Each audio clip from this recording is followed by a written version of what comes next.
আমি কিন্তু আপনাকে কথাটা খুব সুস্পষ্ট, দেশ কিন্তু নাই এটা। এটা যে বাংলাদেশ আমরা চিন্তা করি, এই বাংলাদেশ নাই। এটা টোটাল কালচার।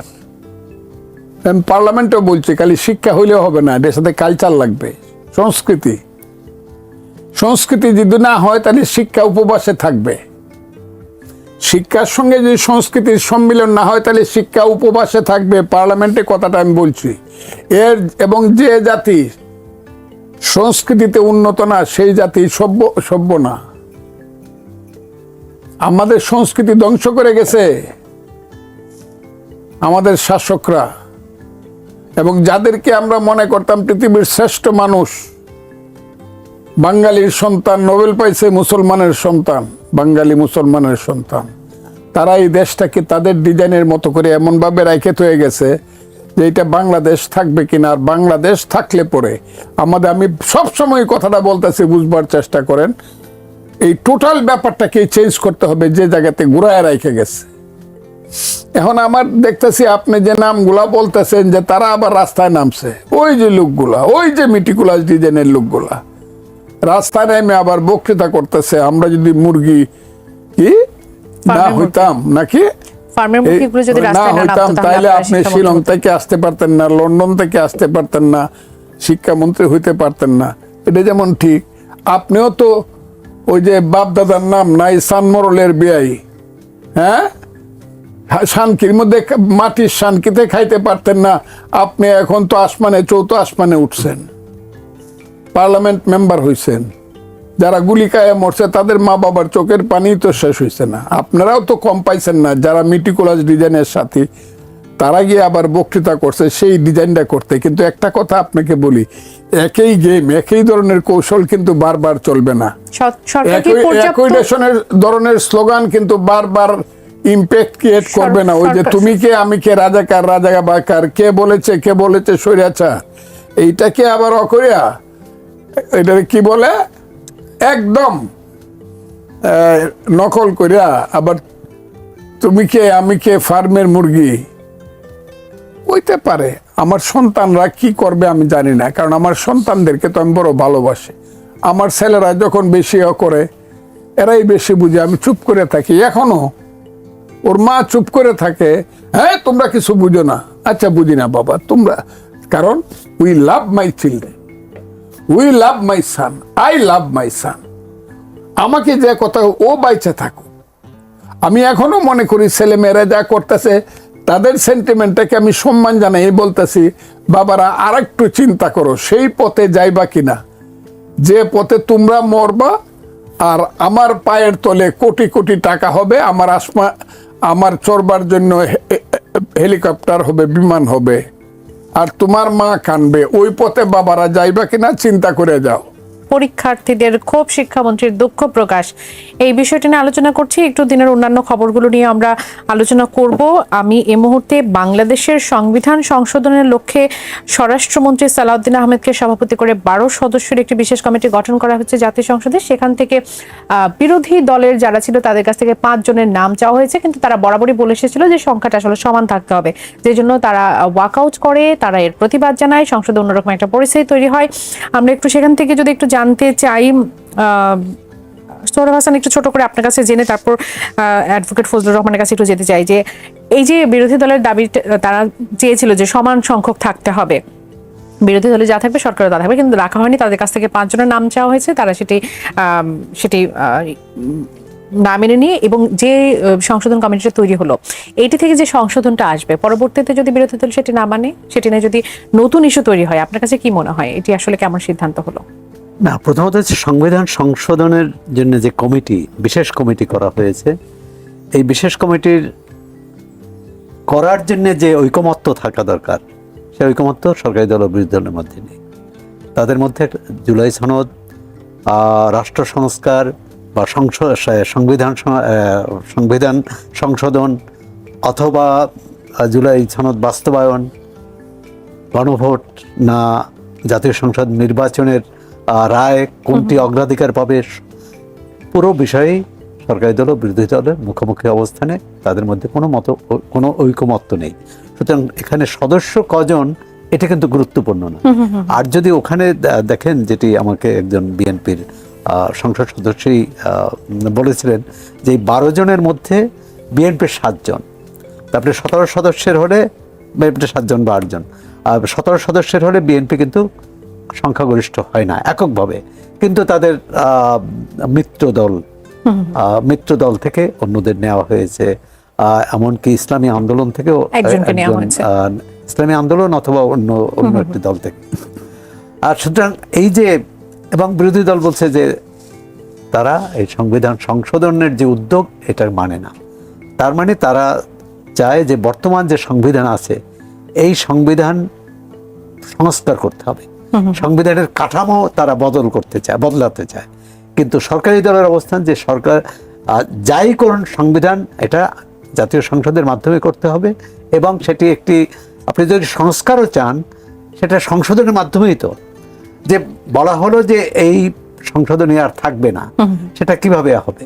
যেমন ত্রয়োদশ সংশোধনী যখন বাতিল করা হয় পঞ্চদশ সংশোধনীর মাধ্যমে, তখন বলা হলো তত্ত্বাবধায়ক ব্যবস্থা থাকবে না। এখন সেটা সংস্কার না সংশোধন, এটা তো অহেতুক বিতর্ক মনে করি। প্রথমত হচ্ছে কিছু কিছু বিষয়ে ঐকমত্যে আসতে হবে সরকারি দল বিরোধী দলকে। বিএনপি চায় তারা যেসব বিষয়ে দ্বিমত পোষণ করেছে, নোট অফ ডিসেন্ট দিয়েছে, সেটা বাদ দিয়ে জুলাই সনদ বাস্তবায়ন করতে চায়। কারণ তারা বলছে আমরা যেটা সই করেছি সেটাই করব, এবং ওই জুলাই সনদের মধ্যে এটাও আছে। আর রাজনৈতিক দলগুলো তার কর্মসূচি জনগণের কাছে নিয়ে যাবে, নির্বাচনে যদি তার পক্ষে রায় পায় সেটা পালন করতে পারবে। এখন সমস্যা হয়েছে এখানে জাতীয় ঐকমত্য কমিশনের অথবা অন্তর্বর্তী সরকারের, যেটি ফজলুল ভাই আরো ভালো বলতে পারবেন, এরা একটা গোঁজামিল দেওয়ার চেষ্টা করেছে। তারা বিএনপিকেও সন্তুষ্ট করতে চেয়েছে, জামাতকেও সন্তুষ্ট করতে চেয়েছেন, অন্য দলকেও সন্তুষ্ট করতে চেয়েছেন, যার ফলে এটা শুভঙ্করে ফাঁকি হয়েছে। এই সংস্কারটা হয়েছে শুভঙ্করে ফাঁকি। এখন যে প্রশ্নটি বলেছেন, এখন দুটি পথ আছে। এক হচ্ছে বিরোধী দলকে আলোচনার মাধ্যমে তাদের বুঝিয়ে এই কমিটিতে নিয়ে আসা, এই 5 জন সদস্যকে নিয়ে তারপর আলোচনা করা, কমিটির কার্যক্রম এগোনো। আরেকটা আছে তারা যদি সদস্য না দেয়, এই 12 জন নিয়ে এই কার্যক্রম চালানো, তাতে কিন্তু বৈরিতাটা আরো বাড়বে। একদম। বীর মুক্তিযোদ্ধা অ্যাডভোকেট ফজলুর রহমান, সুপ্রিম কোর্টের সিনিয়র আইনজীবী, যে 12 জনের সদস্য আসলে আমরা বিএনপিতে দেখেছি, আমরা সেখানে আপনাদের মতো কাউকে দেখার প্রত্যাশাটা আসলে রেখেছিলাম। এরকম একটি গুরুত্বপূর্ণ সংবিধান সংশোধনের লক্ষ্যে যে কমিটি, সেই কমিটিতে কেন আমরা আপনাদের মতো কাউকে পেলাম না? আরে কি বলেন, আমি তো সংবিধান কোনদিন পড়েই দেখিনি, খালি শুনছি 72-এর সংবিধান হয়েছে। এই যে 153টা আর্টিকেল হয়েছে 1 to লাস্ট 1, আমরা কি বুঝি না। তবে আমার কথা হলো, আমি খুব চিন্তা করলাম মনে মনে যে এই যে কমিটিটার নাম দেওয়া হলো, 12 জনের নামে দেওয়া হইলো, আমার দল, আমি একমত তাদের সাথে, একদম একমত, দ্বিমত নাই। কিন্তু আমার কাছে মনে হয় যেখানে যাদের নাম আছে, কেউ মুক্তিযোদ্ধা না, কেউ 72-এর সময় কলেজের ছাত্র ছিল না, কেউ, অনেকের জন্ম হয় নাই, কেউ যুদ্ধ করে নাই, 72-এর সংবিধানটা কিভাবে আছে কেউ জানে না, বুঝে না। এটার কাছে আমার কাছে মনে হয়েছে যে এটাও ভালোই হয়েছে। কেন? আমাদের না থাকাটাই ভালো, আমি বরং কবরে গেলে এটাও আরো ভালো। কারণ 72-এর সংবিধান এটা রাজাকারদের, আলবদরদের, স্বাধীনতা বিরোধীদের, যারা 72-এর সংবিধানটা পারলে পায়ে পুড়িয়া বিষয়ে সবকিছু করছে, তারা তো এই সংবিধানের চায় না, সংশোধন চায় না। তারা এই 72-এর সংবিধান বাতিল চায়, এবং এইখানেই তো খেলাটা হবে আগামী দিনে। এরা তো বাতিল চায়। আমি নিশ্চিত ভাবে বলবো, ইয়েস, জনাব তারেক রহমান, বাংলাদেশ সরকারের প্রধানমন্ত্রী, উনার শুধু শুভবুদ্ধির জন্য এবং উনার একটা, আমি বলবো গভীর চিন্তার বহিঃপ্রকাশের জন্য শুধু আজকের 72-এর সংবিধানটা ঠিক আছে, এবং উনি একটা রিস্ক নিতেছে। যদিও সমস্ত ব্যাপারেই রাজাকার, আলবদর এর চিন্তা চেতনার সঙ্গে কিছুটা কম্প্রোমাইজ এবং অ্যাডজাস্টমেন্ট বিএনপি সরকার করতেছে, শুধু করতেছে না, তাদেরকে অনেক বেশি দিচ্ছে। এটা কি মানে দিতে হচ্ছে, বিষয়টা এরকম? দিতে হচ্ছে কিনা জানি না, বেশি দিচ্ছে। আমি কেন দেখতেছি। কম্প্রোমাইজ করতে হচ্ছে? হ্যাঁ, কেন কম্প্রোমাইজ করতে হচ্ছে? কম্প্রোমাইজ কেন করতেছে সেটা আমি পরে বলবো, বা নাও বলতে পারি আমি, কিন্তু করতেছে আমি দেখতেছি কম্প্রোমাইজ। এটা আমি বলছি পার্লামেন্টে যে এটা একটা ফ্রেন্ডলি ম্যাচ চলতেছে। এনে ম্যারাডোনার মেসি এবং রোনালদো যদি এসে ফ্রেন্ডলি ম্যাচ খেলে, একদিন মানুষ দেখবার জন্য যাইব, দ্বিতীয় দিন যাইব না ফ্রেন্ডলি ম্যাচ হইলে। এই যে ফ্রেন্ডলি ম্যাচ এইটাই খেলতেছি, কিন্তু আমি মনে করতেছি ফ্রেন্ডলি ম্যাচ খেলতেছে। আর যার সাথে আমি ফ্রেন্ডলি ম্যাচটা খেলতেছি, he is waiting for time and he will answer in time. কিভাবে দিবে? যারা 12ই ফেব্রুয়ারি ইলেকশনের আগে দাবি করছিল আমরা 200 উপরে সিট পাবো, আমরা হব 2/3 মেজরিটি, বাপ দাদার নাম নাই, সান মরলের বিয়াই, হ্যাঁ হ্যাঁ, এই দেশের রাজাকাররা হবো 2/3 মেজরিটি, এরা দাবি করলো। আমি বললাম ওরা যদি পাস করে তাইলে আমি 20 খাবো। আপনি বলেছিলেন, আমার সাথে বলেছিলেন। কি কথাটা সারা পৃথিবীর মানুষ জানে। এবং আমি বললাম, আমি এই কথাটা পার্লামেন্টে বলছি পরে, যে যতদিন এই বাংলায় শুধু বেলিচা মিলিয়ার জুই ফুল ফুটে না, এদেশে রক্ত গোলাপ রক্ত জোয়া ফুটে, এদেশের জঙ্গলে শুধু কোকিল ডাকে না, এদেশের জঙ্গলে রয়্যাল বেঙ্গল টাইগারও ডাকে। যতদিন রয়্যাল বেঙ্গল টাইগার থাকবে, রাজাকাররা কোনোদিন বাংলাদেশের রাষ্ট্র ক্ষমতা পাবেন। এই কথাটা আমি নিশ্চিতভাবে বলছি, দূরদৃষ্টি দিয়ে বলছি। আমার মৃত্যুর পরে আমি বলছি, আমি মরে গেলেও আমি যদি আল্লাহ আমাকে দেখায়, কবর থেকে দেখতে পারবো রাজাকাররা এই দেশের ক্ষমতায় যাবেন। এটার নাম বাংলাদেশ যদি থাকে। এবং তারেক রহমানের, আমি এই কথাটা মাথায় তুলে রাখবো যে অন্তত যে নির্বাচনে যে ষড়যন্ত্র করে, যে কথাটা জনাব সালাউদ্দিন সাহেব বলছে, চক্রান্তের মাধ্যমে নির্বাচনের এই যে গণভোটের যে পয়েন্টগুলো আনছে, এগুলো আমরা মানি না, এটা চক্রান্ত। আমরা মানি কোনটা? যেটাতে দস্তখত করছি, জুলাই সনদ, ওই সংস্কার, সংবিধান সংস্কার বা ওই জুলাই সংস্কার, এটা আমরা মানি না। এটা হলো রাজাকারদের চক্রান্ত এবং ইউনূস সাহেবের ষড়যন্ত্রের মাধ্যমে এটা গণভোটে আসছে। আমরা এটা মানি না বইলা এখন তাদের কথা হইলো না ওইটা আসতে হবে। তাই না, দেখেন, দেখি আইনা দেখুক রাজাকাররা এটা আনতে পারেন কিনা। আর আমাদেরকে বলেন, আমরা তো হইলাম গতায়ু, বেঁচে যে আছি এটাই তো বেশি। আমাদেরকে কেন ওই সংবিধান প্রণয়ন কমিটি বা সংবিধান সংশোধন কমিটি, আমরা কি বুঝি? আমরা অত বুঝি না। যারা বুঝে তারা গেছে এবং তাদেরকে আমার কংগ্রেচুলেশন রয়ে গেল। Thank you sir. তবে একটা কথা বলে দেই, বাংলাদেশের সংবিধানের যদি বেসিক কোনো পরিবর্তন যেই আনুক, যে পরিবর্তনটা মুক্তিযুদ্ধের সাথে সাংঘাতিকভাবে গরমিল হবে, সেই দিন বোধহয় আমি কিছুটা বুঝতে পারবো। স্যার হাসান, বিভিন্ন ইস্যু আছে আমাদের হাতে, বিশেষ করে এই সময়ে দেশের দুর্গতির কথা তো আমরা বলছিলাম। 8 জেলায় 1.5 লাখের বেশি মানুষ পানিবন্দী হয়ে আছে, সেই প্রসঙ্গ নিয়ে কথা বললাম। সংবিধান সংশোধন অত্যন্ত গুরুত্বপূর্ণ একটি বিষয়, সেখানে যে পরিস্থিতি তৈরি হলো সেটা নিয়ে কিছুটা আলোচনা করলাম। শেখ হাসিনার দেশে ফিরে আসা নিয়ে নানা ধরনের আলোচনার জন্ম দিয়েছে। আমরা নানা ধরনের সেখানে পরিস্থিতি দেখতে পাচ্ছি দেশের মধ্যে। কেন এই ধরনের ঘোষণা এলো ডিসেম্বরের মধ্যে তিনি ফিরে আসতে চান, এবং সেটিকে নিয়ে সরকারের মধ্যে নানা ধরনের আমরা কথাবার্তা শুনছি। তথ্যমন্ত্রী একটা কথা বলছেন, হয়তো স্বরাষ্ট্রমন্ত্রী আরেকটা বক্তব্য দিচ্ছেন। দেশে ফেরার জন্য আসলে যে পরিস্থিতির আসলে দরকার, যে পরিস্থিতি তৈরি করা, সেই সক্ষমতা বা পরিস্থিতিকে আওয়ামী লীগ তৈরি করতে পেরেছে বা 6 মাসের মধ্যে, আগামী 6 মাসের মধ্যে করতে পারবে, যদি একটু ছোট করে জানি। প্রথমত হচ্ছে, তিনি তো এই বাংলাদেশের আদালতে দণ্ডিত, জি, এবং বাংলাদেশ সরকার তাকে ফিরে আনার জন্য ভারতকে বলেছে, ফেরত দেওয়ার জন্য বলেছে। ভারতকে জবাব দিয়েছে জানি না, জবাব সম্ভবত দেয়নি।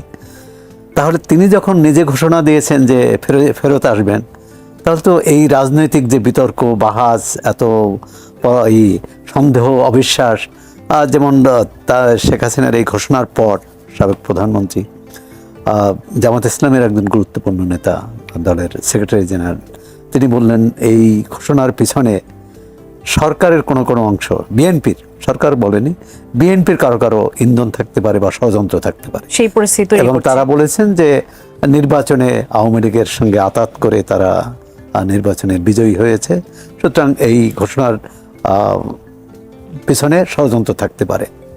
এখন কি ষড়যন্ত্র জানি না, এটা ফজলু ভাই হয়তো জানেন না, কারণ তিনি বলেছেন যে এই ষড়যন্ত্রের সাথে তো মানে ষড়যন্ত্র না, মানে এই যে রাষ্ট্র যেভাবে পরিচালিত হচ্ছে, সংসদ পরিচালিত হচ্ছে, তার আরেকটি বিষয় হলো যে তার অনেক বিষয়ের সাথে যারা মুক্তিযোদ্ধা, যারা বাংলাদেশের সংবিধানকে সমুন্নত রাখতে চায়, যারা সত্যিকার গণতন্ত্রের অনুসারী, তারা অনেক বিষয়ে দ্বিমত পোষণ করেছে। এখন বিশেষত ভবিষ্যৎ বাংলাদেশ কোন পথে যাবে? জি, গণতন্ত্রের পথে যাবে, ন্যায়ের পথে যাবে, সুশাসনের পথে যাবে, মানবিক মর্যাদা রক্ষিত হবে প্রত্যেকের, সেটা সেই পথে যাবে, না অন্য কিছু? একটা হচ্ছে যে শেখ হাসিনার ঘোষণা নিয়ে কিন্তু রাজনৈতিক দলগুলোর মধ্যে, সক্রিয় রাজনৈতিক দলগুলো বা সংসদে যারা আছে, তাদের মধ্যে এক ধরনের চাপানোতর লক্ষ্য করছি। মানে তাহলে অমুকের সুবিধা পেয়ে যায় কিনা, বা আমি একটু বেকায়দায় পড়ি কিনা, মানে একটা আতঙ্ক কি কাজ করছে? আতঙ্ক না হলে এক ধরনের অবিশ্বাস তৈরি করতে পেরেছে, অবিশ্বাস, অস্থিরতা, অস্থিরতা তৈরি করতে পেরেছে।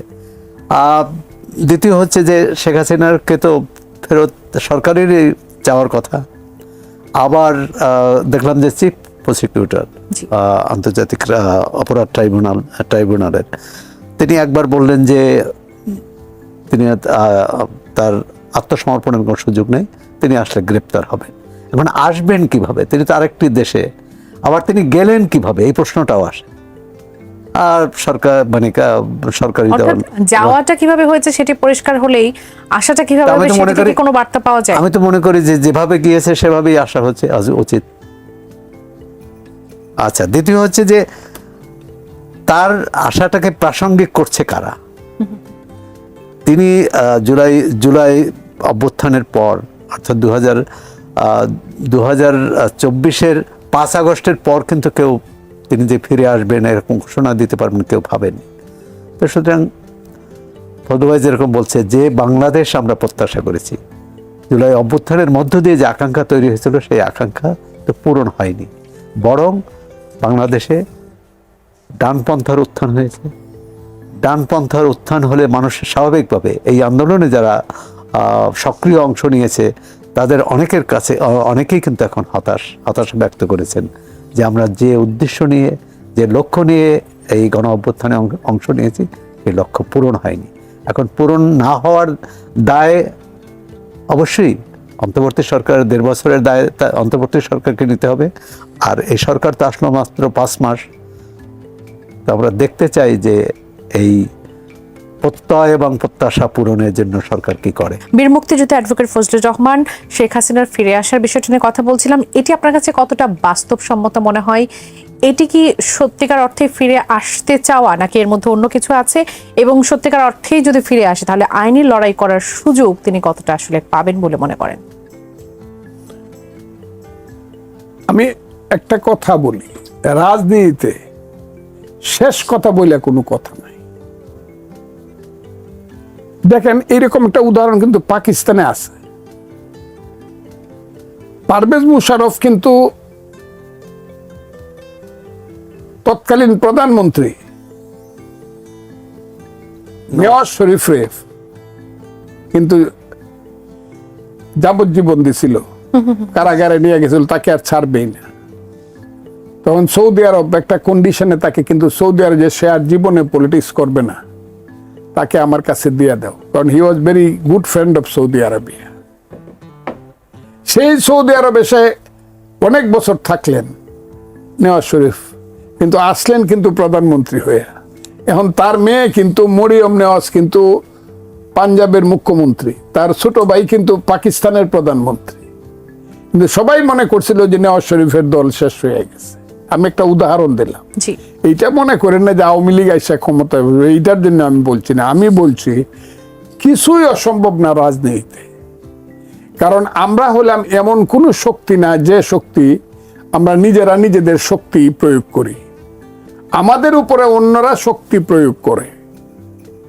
4টে দেশ আছে যারা আমাদেরকে নিয়ে খেলে, আমরা সেই খেলার একটা অবলম্বন তাদের কাছে। 1 নম্বর আমাদেরকে নিয়ে খেলতে পারে ইন্ডিয়া, 2 নম্বর আমেরিকা, 3 নম্বর রাশিয়া, 4 নম্বর চীন, বা 3 নম্বর চীনে এসে গেছে, 4 নম্বর রাশিয়া। আমি এটার সাথে একটু যুক্ত করব যে নতুন একটি নাম খুব শোনা যাচ্ছে, সেটা হচ্ছে তুরস্কের কথা বারবার শোনা যাচ্ছে। সেটি কেন? এটা হলো অভাবে, এটা হলো সাম্প্রদায়িক শক্তির সাথে তাদের আলাদা মিল। পাকিস্তান, তুরস্ক, Iran et cetera et cetera, Saudi Arabia, এটা হলো অন্য কারণে। কিন্তু বিশ্ব শক্তি হিসাবে বাংলাদেশের ব্যাপারে সবচেয়ে যাদের আগ্রহ তারা হলো এটা। আর তুরস্করা সমর্থন করে ওই যে রাজাকার শক্তিকে যাতে এই দেশে ক্ষমতায় বসায় চিরদিন এই দেশে করা যায়, মুক্তিযুদ্ধকে ধ্বংস করে দেওয়ার জন্য। আমি যে কারণে কথাটা বলছি, এই শক্তগুলার সমন্বয়ের উপরে একটা নির্ভর করতে পারে শেখ হাসিনা আসবে কি আসবে না, এক। 2 নম্বর নির্ভর করতে পারে শেখ হাসিনা ভার্সেস এইখানকার রাজনৈতিক শক্তিগুলো। এই যে আজকে আন্দোলন শুরু হয়েছে, সেই আন্দোলনের মধ্যে যদি বিএনপি বিপদে পড়ে, যদি মনে করে আমাদের ক্ষমতা যাবে, চলে যাবে, বা আমরা বিপদে পড়ে গেছি, সেই বিপদে পড়লে তো মানুষ যে কোনো সাহায্য নিতে পারে, যে কোনো সহযোগিতা নিতে পারে। 2, 3, এই যে আন্দোলনটা হইতেছে, যেটা শুরু হয়েছিল বৈষম্য বিরোধী ছাত্র আন্দোলন দিয়া, কোটা চাই না মেধা চাই, সেটা কিন্তু শেখ হাসিনাকে একদম পগার পার করে দিছে। এখন যেটা শুরু হয়েছে ফার্মের মুরগির আন্দোলন, এই আন্দোলন যদি এক জায়গাতে কি এমন একটা অবস্থা ধরে, চাই না, চলে যাও মিলন, তুমি চলে যাও, কিন্তু আমি দেখলাম প্রধানমন্ত্রীর বিরুদ্ধে বেশি স্লোগান হইতেছে। আর দেখেন আপনারা ভিতরে ইউনিভার্সিটির স্লোগানগুলা শুনেন, ইউনিভার্সিটির ছেলেরা তো আর পরীক্ষা দিতে গেছে না, কিন্তু তাদের আন্দোলনটা দেখেন ঢাকা বিশ্ববিদ্যালয়ের, ঢাকা, এটা যদি হয় এবং তারা যদি উদ্দেশ্যপ্রণোদিতভাবে কিছু হচ্ছে, তাদের পেছনে কালো শক্তি আছে, এই কালো শক্তির নাম Jamaat. This is the black force in this country. তারা 71-এর প্রতিশোধ নিতে চাই, বাংলাদেশটাকে রাখতে চায় না, এটাকে পূর্ব পাকিস্তান অথবা বাংলাস্তান, সম্মান করলে বাংলাস্তান রাখতে পারে, যার রাজধানী হবে রাওয়ালপিন্ডি, এটা বানাইতে চায় তারা। তারা যদি এই ফোর্সের সঙ্গে থাকে যে এইটাকে আমরা একটা রাজনৈতিক আন্দোলন নিয়ে যাব, তখন শেখ হাসিনারা কিন্তু খুব আদর্শিক রাজনীতি করে, বা শেখ হাসিনার সাথে যারা হাইব্রিড ছিল তারা খুব আদর্শিক রাজনীতি করে তা না, কিন্তু তারা মনে করতে পারে প্রেম এবং যুদ্ধে নীতির কোনো ব্যাপার নাই, জয় হইল মূল ব্যাপার। সেই জয় করতে হলে তারা তো ওদের ভিতরে ঢুকে যেতে পারে। আমি কথাগুলা খুব বোঝার চেষ্টা করে, তখন ওই যারা স্লোগান দেয় এই বাংলাদেশ সৎ মানুষের রাজনীতি, অমুক তমুক সৎ, তারাই গিয়ে বরং কইতে পারে না, আসেন আপনারা আমাদের পিছনে দাঁড়ানো, ওদেরকে তারাই। দুইটাই হইতে পারে।